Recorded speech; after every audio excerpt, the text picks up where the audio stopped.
Assalamualaikum warahmatullahi wabarakatuh. Belajar dari orang Venesia, bangkit dari keterpurukan. Kenapa mesti belajar dari orang Venesia?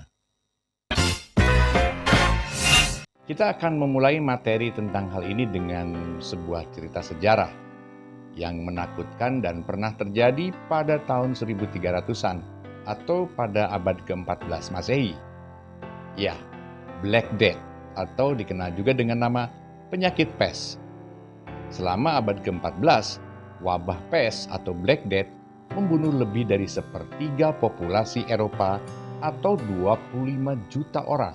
Mereka yang menderita saat itu meninggal dengan cepat, mengerikan, demam tinggi, dengan bubo supuratif atau pembengkakan. Penyebabnya adalah bakteri Yersinia pestis. Makanya itu dinamakan penyakit pes. Penularannya melalui kutu yang dibawa oleh tikus. Meski teori baru mengatakan tidak hanya dibawa oleh tikus, tapi melalui kutu tubuh manusia dan biji-bijian yang terinfeksi. Mortality rate pada saat itu, peluang hidup yang dimiliki ketika orang terkena Black Death adalah 60%. Dengan tingkat kematian yang sedemikian besar, tentu membuat khawatir penduduk Eropa saat itu.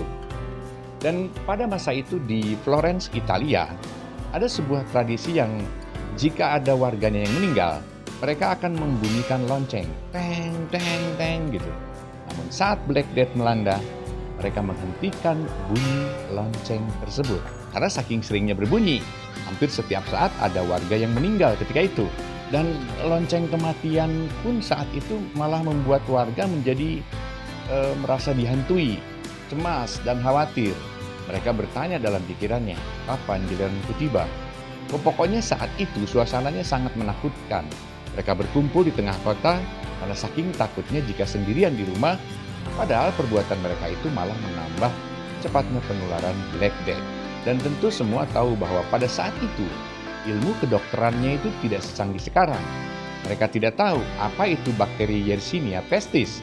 Bahkan boleh jadi saat itu, mereka juga tidak tahu apa itu bakteri. Mereka hanya menduga-duga bahwa itu disebabkan oleh vampir. Bahkan ada yang menduga bahwa hal itu disebabkan karena posisi planet yang sejajar ketika itu. Pokoknya pusing lah, ribet. Kesimpulan mereka mengarah ke hal-hal yang bersifat supranatural. Coba bayangkan, Anda harus menghadapi sesuatu yang sangat mengerikan, berbahaya, dan mengancam jiwa dalam ketidaktahuan. Seperti sedang berjalan di tengah hutan belantara, gelap, tanpa membawa senjata atau apapun yang bisa menjadi bekal Anda untuk menghadapi unpredictable situation. Kacau, panik, gak bisa berpikir tenang, gemetaran, dan seterusnya. Tetapi, nah ini dia nih, dari seluruh kekacauan itu, ada satu kota yang bisa merespon dengan baik tentang kekacauan ini. Bahkan secara jarak, kota ini tidak terlalu jauh dari Florence, yaitu Venesia. Makanya kita harus belajar dari Venesia. Lalu apa yang sebenarnya mereka lakukan saat itu? Yang mereka lakukan sejatinya adalah hal sederhana yang sudah ada dalam sifat-sifat dasar manusia. Berpikir, menciptakan, berinovasi, dan ini yang penting. Mereka banyak melakukan praktek-praktek resiliensi. Saya ulang ya. Mereka banyak melakukan praktek-praktek resiliensi. Tentang hal ini nanti saya jelaskan kemudian. Mereka terus berupaya agar orang-orang Venesia itu bisa tetap punya harapan untuk tidak ditelan kecemasan dan kekhawatiran separah apapun kondisi saat itu. Praktek mereka itu masih banyak diteliti oleh akademisi psikologis sampai sekarang. Bahkan Venesia lah yang pertama kali menunjukkan kesuksesan besar tentang karantina. Mereka yang pertama kali membuat karantina itu keren, tidak menakutkan, no spooky. Dan itu terjadi di tahun 1300-an loh. Coba bayangkan. Buyut Anda saja belum lahir saat itu kan? So hasilnya, wabah itu pun di Venesia mereda, berkurang jauh. Sementara di tempat lain yang tidak melakukan seperti yang dilakukan oleh warga Venesia, Black Death terus menyebar dan membunuh banyak manusia sampai tahun 1600-an. Gila kan? 3 abad. Sekarang kembali ke topik tentang resiliensi. Apa itu resiliensi? Inilah kunci keberhasilan orang Venesia yang wajib kita tiru.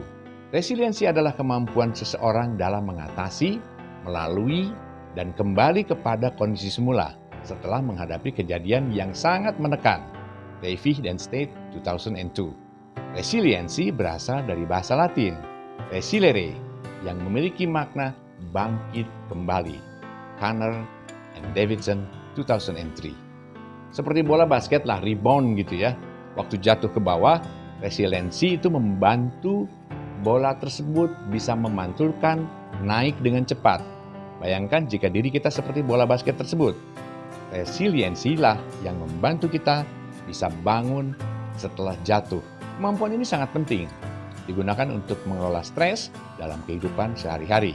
Individu yang mampu mengembangkan kemampuan resiliensi dengan baik, maka akan lebih sukses menghadapi persoalan hidup yang sedang dihadapi. Davey and State 2002. Terdapat beberapa faktor yang mempengaruhi sebuah resiliensi. Resiliensi terbentuk dari 7 aspek dalam diri seseorang, yaitu emotional regulation atau pengaturan emosi, impulse control, pengendalian diri, optimis, causal analysis atau analisa penyebab masalah, empathy atau empati, self-efficacy atau efikasi diri, reaching out, kemampuan untuk meraih apa yang diinginkan. Nah, sekarang, bagaimana cara mengatasinya? Perlu diingat bahwa dalam resiliensi bukannya sebuah aspek tetap dari seseorang. Tingkatnya dapat berubah sesuai kondisi atau situasi yang dihadapi. Menurut beberapa penelitian yang dilakukan, kita bisa meningkatkan dan melatih tingkat resiliensi. 1. Ubah persepsi tentang kegagalan. Kita perlu meyakini bahwa kegagalan adalah suatu hal yang wajar dalam usaha untuk mencapai cita-cita. Dengan mengubah persepsi kegagalan menjadi hal yang lebih positif, seperti mampu membuat kita menjadi pribadi yang lebih matang dan mampu memaknai sebuah kesuksesan. Kedua, bangun kepercayaan diri. Kepercayaan diri itu penting bagi pribadi yang ingin resilient. Dengan kepercayaan diri, kita akan memiliki keyakinan bahwa kita akan sukses suatu saat nanti. Yang ketiga adalah belajar rileks. Nah ini nih, ketika kita menjaga pikiran dan tubuh kita akan lebih mampu untuk mengatasi tantangan dalam hidup secara lebih efektif.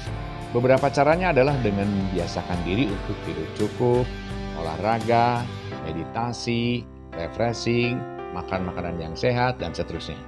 Dan yang berikutnya adalah yang keempat, kontrol respon diri. Ingat bahwa kita semua pernah mengalami hari-hari yang berat, tetapi kita tidak memiliki pilihan dalam menanggapi. Kita bisa memilih reaksi yang panik dan pesimis ataupun tenang dan optimis. Pribadi yang resilient mampu memilih respon yang tepat dari masalah yang dihadapi, yaitu dengan tetap tenang dan optimis. Yang berikutnya kelima, bersikap fleksibel. Pribadi yang resilient memahami bahwa segala sesuatunya itu berubah. Bahkan rencana yang sudah dibuat dengan hati-hati pun bisa gagal ataupun dibatalkan. Namun hal tersebut dapat diatasi dengan memahami masalah atau dengan memilih jalur yang lain. Nah itu dia tadi 5 langkah yang bisa kita kembangkan untuk meningkatkan resiliensi. Jika sudah terbangun, langkah selanjutnya adalah berkembang menuju post-traumatic growth yang dikenal dengan konsep anti-fragility. Akan kita bahas kemudian tentang hal ini. Ingat, dalam kehidupan kita menemukan berbagai tantangan dan situasi di luar kendali kita. Jika selama ini kita menghadapi masalah hidup tanpa resiliensi, itu bisa jadi hal yang wajar, biasa aja. Tidak semua orang punya pengalaman yang cukup untuk belajar membangun resiliensi. Anggap saja dengan melihat video ini, langkah pertama Anda sudah mulai belajar menjadi pribadi yang resilient. Semangat dan terus bangkit. Assalamualaikum warahmatullahi wabarakatuh.